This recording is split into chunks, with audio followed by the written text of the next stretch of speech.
Bedanya 1 hari. Beda 1 hari, tapi tuh ini punya orang teman-teman, kecil banget. Ini parah, ini bukan parah ya, beda lah pokoknya. Ini punya orang di tetangga sawah kita nih. Nah, ini punya kita. Nah teman-teman yang nggak pakai itu sebelah sana, itu ya banyak yang udah dimakan sama tikus teman-teman.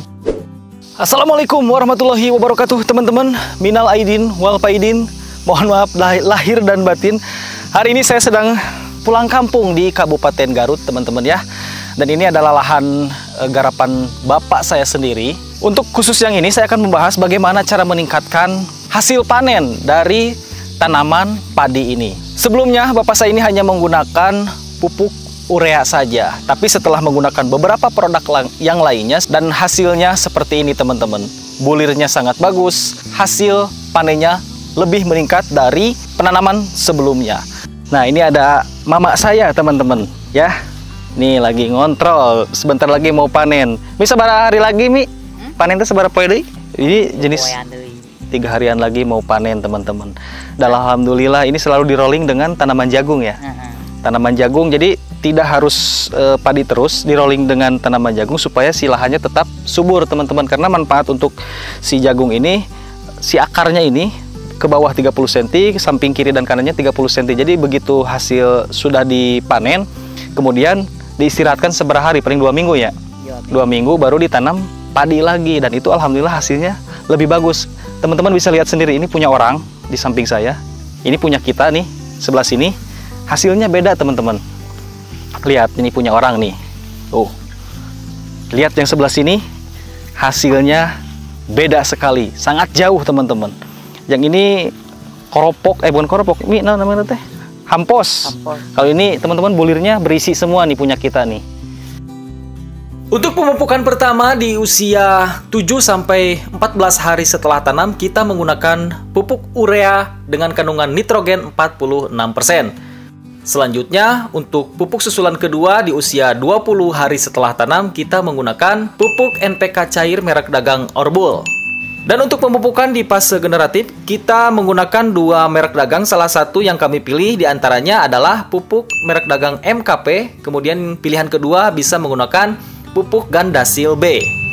Padahal ini umurnya sama kayaknya Mi ya? Iya. Nanamnya bareng ini. Cuman 1 hari. Beda 1 hari sama yang punya orang teman-teman. Tapi untuk kualitas padinya bisa dilihat sendiri. Alhamdulillah punya kita sebentar lagi mau dipanen. Tuh, punya kita masih adalah 1 lagi teman-teman. Kita lihat ya. Kemudian untuk pengendalian hama yang biasa menyerang tanaman padi, kita biasa menggunakan insektisida dengan bahan aktif dimehipo. Yang kedua, bahan aktif metomil. Alhamdulillah punya kita mah tuh beda sama punya orang karena kita pupuknya khusus. Ada seperti yang sudah saya sebutkan tadi, pupuknya saya kirim dari Bandung teman-teman. Nih hasilnya alhamdulillah beda sama yang petani lain karena mereka taunya cuma urea. Kalau kita ada pupuk lainnya yang digunakan. Kemudian untuk pengendalian hamanya juga kita punya obatnya sendiri. Beda sama yang punya orang gitu. Nah ini sawah kita yang satu lagi nih, garapan. Bedanya 1 hari. Beda 1 hari, tapi tuh ini punya orang teman-teman, kecil banget. Ini parah, ini bukan parah ya, beda lah pokoknya. Ini punya orang di tetangga sawah kita nih. Nah ini punya kita.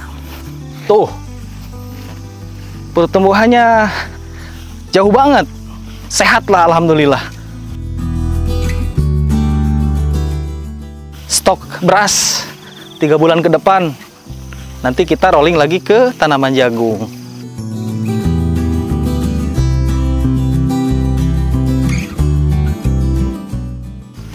Nah ini punya orang lagi ya Mia. Nah ini punya orang tuh. Ini tetap sama teman-teman, walaupun satu hamparan deketan, tapi karena perawatannya beda, kemudian pemupukannya beda, nih hasilnya seperti ini. Beda sekali. Nah, nih punya kita. Berapa tumbaknya yang ini Mi? 85. Tuh, ini yang ini 85 tumbakan. Tuh. Hasilnya serempak. Nih bulirnya teman-teman ngisi semua nih. Wow, alhamdulillah setelah menggunakan pupuk-pupuk yang kita gunakan, seperti yang sudah saya infokan tadi. Ini berapa hari lagi Mi panen?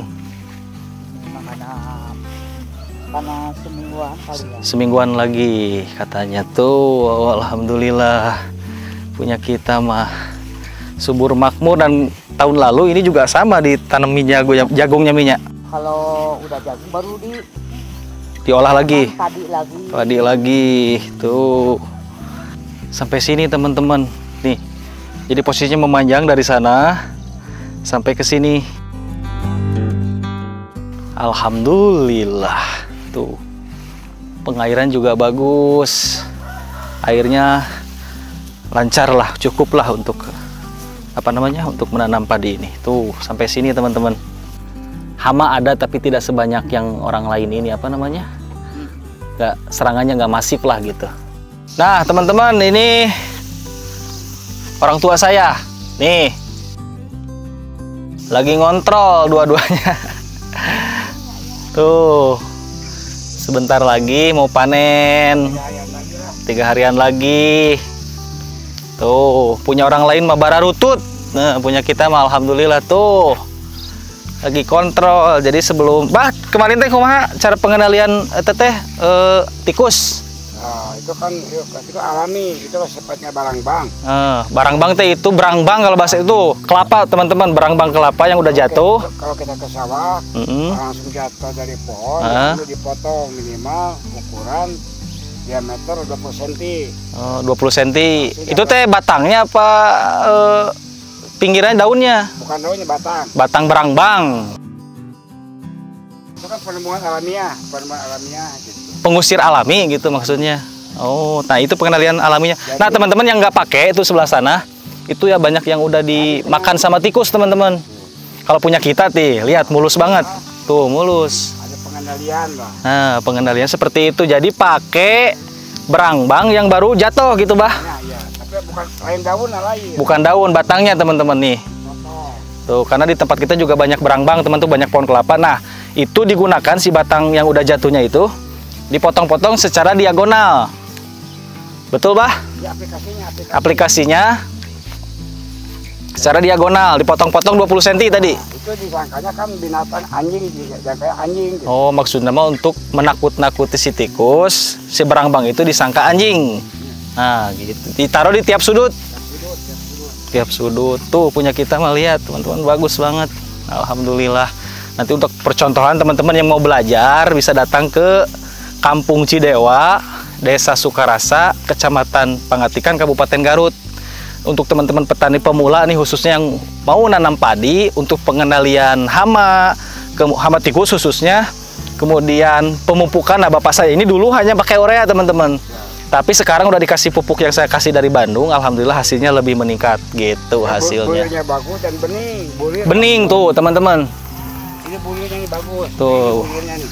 Ngisi ya, Pak ya? Jadi istilah Sunda di punduknya itu ada isi, bulir ada. Bulir. Terus tadi hama burung tuh apa, Pak? Namanya, Pak? Yang biar mengurangi hama burung teh? Jenis padinya teh naon tadi teh? Sarina, ini sarina. Sarina. Nah, jadi agak takut si burung teh. Jadi begini, ini kan bulir kan di bawah. Jadi si malai itu ke atas. Oh, rancung. Jadi si burung itu takut. Si burung itu takut. Dia punya lagi habis. Dia punya burung. Oh. Ini kan nggak serempak ke bayi, otomatis ada penyakit burung. Nah itu hamanya. Makhluk alam lah, makhluk alam. Tapi kita mah nggak diganggu nyabahnya. Tuh teman-teman. Jadi malainya ke atas. Ke atas. Jadi si badi ke bawah, duduk ke bawah. Tuh. Ya, itu varietas sarina. Dan paman saya rencana mau beli pupuk juga teman-teman, karena kabita hasil dari punya bapak saya ini nih. Ini air menunjang ini. Bagus. Alhamdulillah teman-teman. Nah itu dia teman-teman ya, kalau mau belajar untuk para pemula silakan datang ke sawah kami. Kalau misalkan kelompok tani apa? Kelompok tani Sakaruhun. Kelompok tani Sakaruhun. Jadi kita ini jadi petani udah turun temurun teman-teman ya, bukan omon-omon. Dan alhamdulillah hasilnya lebih bagus lah dibanding petani yang lain. Dan petani lain pun udah banyak yang belajar ya, Bah. Tuh udah punya yang belajar ke sini untuk meningkatkan hasil panen, intinya seperti itu teman-teman. Oke teman-teman, terima kasih. Saya Rijal Maulana. Wassalamualaikum warahmatullahi wabarakatuh.